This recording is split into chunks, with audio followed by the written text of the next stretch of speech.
জাতীয় পার্টির chairman GM কাদেরকে আটক করেছে পুলিশ। সকালে ঢাকা শাহজালাল আন্তর্জাতিক বিমানবন্দর থেকে তাকে আটক করা হয়। পুলিশ জানায় চিকিৎসার জন্য ভারত যেতে চেয়েছিলেন জিএম কাদের।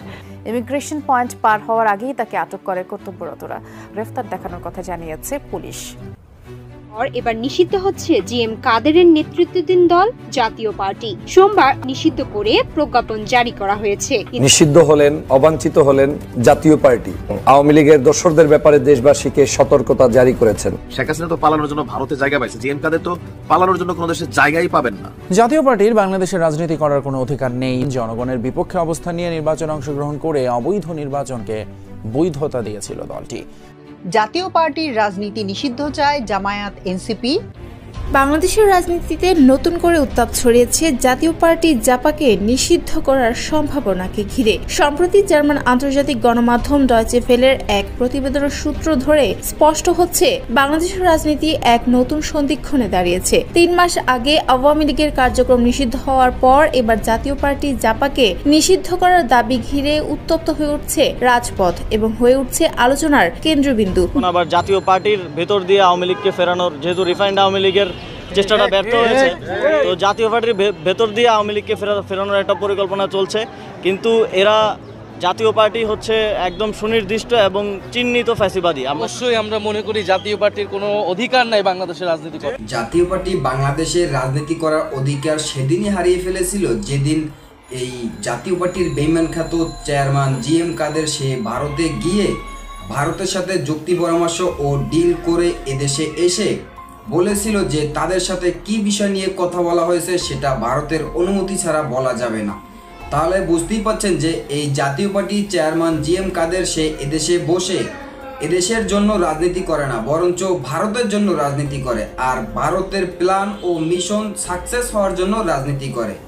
এবং ইতিপূর্বেও আমরা দেখেছি যে এই জাতীয় পার্টির চেয়ারম্যান জিএম কাদের সে এদেশের ছাত্র জনতা ও এদেশের বিরুদ্ধে সবসময় অবস্থান নিয়েছেন এবং এদেশের ষড়যন্ত্রকারীদের সাথে হাত মিলিয়ে তাদেরকে বিভিন্ন রকমের সহযোগিতা করে এসেছেন।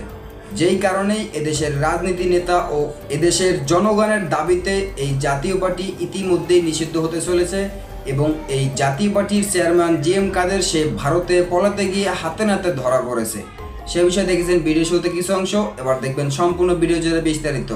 তার আগে ভিডিও অন করে যারা সাবস্ক্রাইব করেছেন তাদেরকে ধন্যবাদ, আর যারা এখনো সাবস্ক্রাইব করেন নাই তাদের কাছে অনুরোধ সাবস্ক্রাইব করে পাশে থাকা বেল আইকনটি বাজিয়ে দেবেন।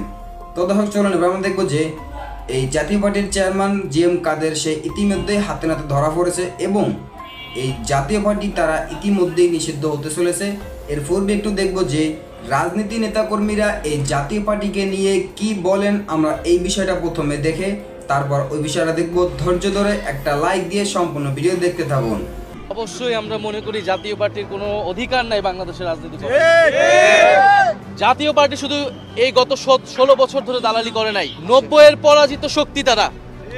90-এর গণ অভ্যুত্থানে বাংলাদেশের ছাত্র জনতা রক্ত দিয়ে এরশাদের পতন ঘটিয়েছিল, কিন্তু সেই সময় রাজনৈতিক দলগুলো আপোষ করেছিল, ফলে ত্রিদলীয় জোটের রূপরেখা ব্যর্থ হয়েছিল এবং এরশাদকে আবার পুনর্বাসনের জায়গা করে দিয়ে যেই ভুল রাজনৈতিক দলগুলো করেছিল, বাংলাদেশের জনগণের সাথে যেই বেইমানি তারা করেছিল, 24-এর গণ অভ্যুত্থানের পরে আমরা সেই সুযোগ দিব না।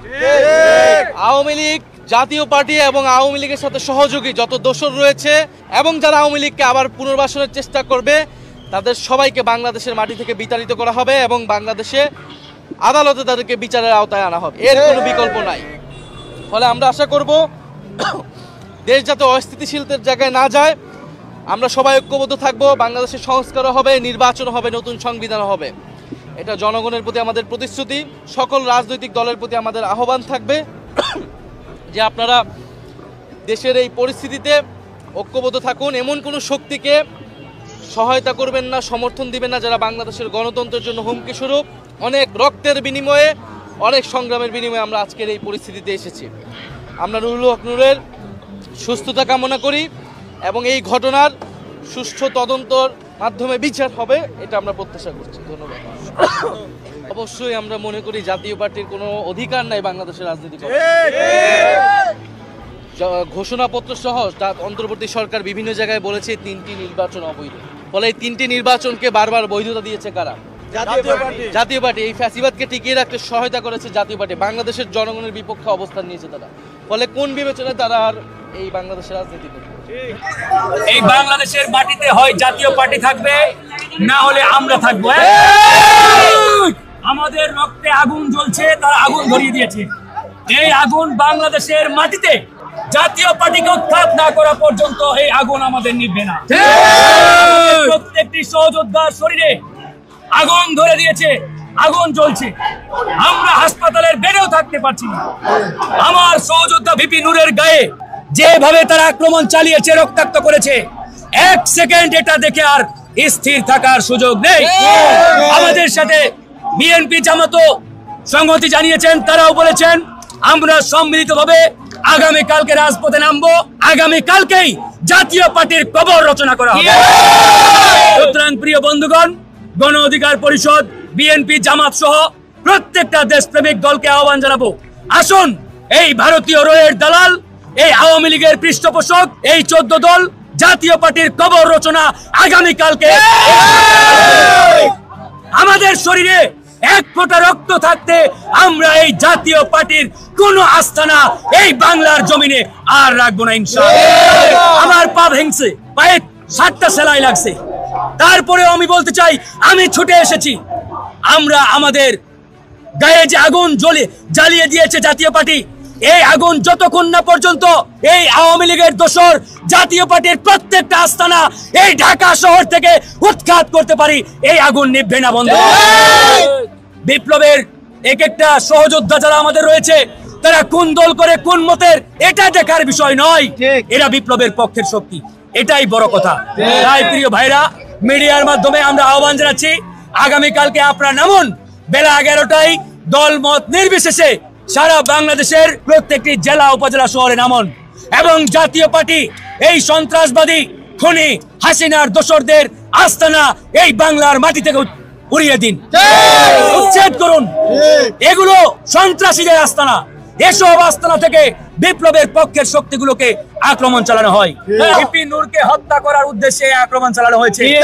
তারা জানে ভিপি নুরুল হক নূর যদি এই বাংলাদেশে জীবিত থাকে, তাহলে ওই আওয়ামী দোসর ভারতীয় দালাল রয়ের এজেন্টদের কোনো পরিকল্পনা বাস্তবায়ন হবে না। এই জন্য তারা পরিকল্পিতভাবে ভিপি নূরদের হত্যা করার জন্যই আজকে এই হামলা চালিয়েছে। আমরাও শেষ দেখা আমরা ইনশাআল্লাহ আগামীকালকে দেখেই ছাড়বো। আগামীকালকে আমাদের খেলা হবে ডু অর ডাই, হয় আমরা থাকবো নয়তো ওই জাতীয় পার্টির মুনাফেক, ওই ভারতীয় দালাল রয়ের এজেন্ডা থাকবে। ডিজিএফের সাথে জাতীয় পার্টির দেন দরবার চলছে। জাতীয় পার্টিকে ডিজিএফআই আগামীতে বিরোধী দল বানাতে চায়। এই জন্য এই ডিজিএফআই গতকাল সেনাবাহিনীর মাধ্যমে জিএম কাদেরকে প্রোটেকশন দিয়েছে। জিএম কাদেরকে বলতে চাই, পিঠের চামড়া থাকবে না। যদি ডিজিএফআই ইন্ধনে আবারও রাজপথে নামো, তুমি যদি নির্বাচন করার চেষ্টা করো, জনগণ কিন্তু দাঁত ভাঙা জবাব দিবে। ডিজিএফআই বলেন, এনএসআই বলেন, ডিএসপি বলেন, গোয়েন্দা সংস্থা, আপনাদের খেলার দিন শেষ, এখন জনগণ খেলবে। আগামীতে আবার সুষ্ঠু নিরপেক্ষ নির্বাচন হবে। নির্বাচন নিয়ে তাল বাহানা চলবে না। আমরা লক্ষ্য করছি ডিজিএফআই তাল বাহানা করে জাতীয় পার্টিকে বিরোধী দল বানানোর চক্রান্ত করছে। এই চক্রান্ত জনগণ রুখে দিবে। আমি আবারও বলছি, যারা এই হামলায় জড়িত তাদের বিরুদ্ধে সেনাবাহিনীকে ব্যবস্থা নিতে হবে। ডিএমপি কমিশনার আমাকে ইতিমধ্যে জানিয়েছে যে পুলিশের যারা জড়িত তাদের বিরুদ্ধে তারা ব্যবস্থা নেবে। আমি আবারও বলি, আমাদের উপর কিন্তু সেনাবাহিনী হামলা চালিয়েছে, পুলিশ বাহিনী হামলা চালিয়েছে। লাল শার্ট পরিহিত যে ব্যক্তি, সে সম্রাটের উপর হামলা করেছে, নুরুল হক নূরের উপর নয়। নুরুল হক নূরের উপর সেনাবাহিনীর কতিপয় দুষ্কৃতিকারী তারা হামলা চালিয়েছে। জাতীয় পার্টির বিষয়ে কঠোর পদক্ষেপ নিতে প্রধান উপদেষ্টা প্রফেসর মোহাম্মদ ইউনূসকে পরামর্শ দিয়েছে জামায়াত ইসলামী বাংলাদেশ। দলটি আওয়ামী লীগের মতো জাতীয় পার্টির রাজনীতি নিষিদ্ধ করতে বলেছেন। জাতীয় নাগরিক পার্টি এনসিপিও প্রায় একই ধরনের পরামর্শ দিয়েছে। তারা জাতীয় পার্টির রাজনৈতিক কার্যক্রম স্থগিত করতে বলেছে। তবে জাতীয় পার্টি বা আর কোনো রাজনৈতিক দল নিষিদ্ধের বিরোধিতা করছে বিএনপি। দলটি বলেছে তারা আর কোনো রাজনৈতিক দল বা তাদের কার্যক্রম নিষিদ্ধ চায় না। এ বিষয়ে প্রধান উপদেষ্টা 3টি দলের বক্তব্য শুনেছেন। এ বিষয়ে তিনি কোনো মন্তব্য করেননি। ডক্টর ইউনূস বলেছেন, নির্বাচনের কোনো বিকল্প নেই। ফেব্রুয়ারির প্রথমার্ধে উৎসবমুখর পরিবেশে দেশে নির্বাচন হবেই। গতকাল রোববার প্রধান উপদেষ্টার সঙ্গে সাক্ষাতে দলগুলো তাদের অবস্থান জানান বলে বৈঠকে সূত্র এ তথ্য জানিয়েছেন। জাতীয় পার্টিকে নিষিদ্ধ চায় জামায়াত। প্রধান উপদেষ্টার সঙ্গে বৈঠকে জাতীয় পার্টিকে নিষিদ্ধ করার বিষয়ে আলোচনা হয়েছে বলে জানিয়েছেন জামায়াতে ইসলামীর নায়েবে আমির সৈয়দ আব্দুল্লাহ মোহাম্মদ তাহের। তিনি বলেন, নুরুল হকের উপর হামলার ষড়যন্ত্র অনেক গভীরে। দোষীদের বিরুদ্ধে ব্যবস্থা নিতে সরকারকে বলেছে জামায়াত। জাতীয় পার্টি আওয়ামী লীগের দোসর ছিল। আওয়ামী লীগের সহযোগী হিসেবে জাতীয় পার্টি কাজ করেছে। আওয়ামী লীগের বিষয়ে যে সিদ্ধান্ত নেওয়া হয়েছে, জাতীয় পার্টির বিষয়েও একই সিদ্ধান্ত নেয়ার কথা প্রধান উপদেষ্টাকে বলেছি। হয় সেটি আমলে নেয়ার জন্য আমরা প্রধান উপদেষ্টাকে বলেছি। আদিব আরও বলেন, আমরা দেখতে পাই জাতীয় পার্টি আওয়ামী লীগকে নির্বাচনে আনার জন্য প্রকাশ্যে অবস্থান নিয়েছে। নিষিদ্ধ সংগঠন ও সন্ত্রাসী কার্যক্রমের ব্যাপারে সুস্পষ্ট অবস্থান নেওয়ায় এবং বিগত সময় অবৈধ সংসদকে বৈধতা দানে তাদের যে পদক্ষেপ, এসব বিষয় আমলে নিয়ে জাতীয় পার্টির সাংগঠনিক কার্যক্রম স্থগিত করার ব্যাপারে প্রধান উপদেষ্টাকে ব্যবস্থা গ্রহণ করতে বলেছি। নূরের উপর হামলার বিষয়ে তিনি বলেন, একটি রাজনৈতিক দলের প্রধানকে যেভাবে আঘাত করা হয়েছে, তাকে মেরে পুরো দেশের রাজনৈতিক পরিস্থিতিকে অন্যদিকে নিয়ে যাওয়ার চেষ্টা করা হয়েছে। সেটি কিন্তু আমলে নেয়ার বিষয়। প্রতিনিধি দলে আরও ছিলেন এনসিপির মুখ্য সংগঠক হাসনাত আব্দুল্লাহ, জ্যেষ্ঠ যুগ্ম সদস্য সচিব তাসনিম জারা এবং জ্যেষ্ঠ মুখ্য সচিব সমন্বয়ক আব্দুল হান্নান মাসুদ। বৈঠকের পর প্রধান উপদেষ্টার প্রেস সচিব শফিকুল আলম সাংবাদিকদের জানান, বৈঠকে জাতীয় পার্টি নিয়ে আলোচনা হয়েছে। দলগুলো এক এক ধরনের মতামত দিয়েছে। প্রধান উপদেষ্টা সেটা শুনেছেন। শফিকুল আলম বলেন, প্রধান উপদেষ্টা যে ঘোষণা দিয়েছে নির্বাচন সেই সময়ের মধ্যে হবে, অর্থাৎ ফেব্রুয়ারির প্রথমার্ধে একটি অবাধ, সুষ্ঠু, উৎসবমুখর পরিবেশে নির্বাচন অনুষ্ঠিত হবে। সকল রাজনৈতিক দলকে নির্বাচন নিয়ে প্রধান উপদেষ্টা আবারও তার প্রতিশ্রুতি। ধন্যবাদ এতক্ষণ সাথে থাকার জন্য। প্রিয় দর্শক শ্রোতারা, এরকম নতুন আপডেট নিউজ পেতে আমাদের সাথে থাকবেন এবং আজকের ভিডিও এই পর্যন্ত। নতুন কোনো ভিডিও কথা নতুন কোনো বিষয় নিয়ে, ততক্ষণ ভালো থাকুন, সাথে থাকবেন। আসসালামু আলাইকুম, আল্লাহ হাফেজ।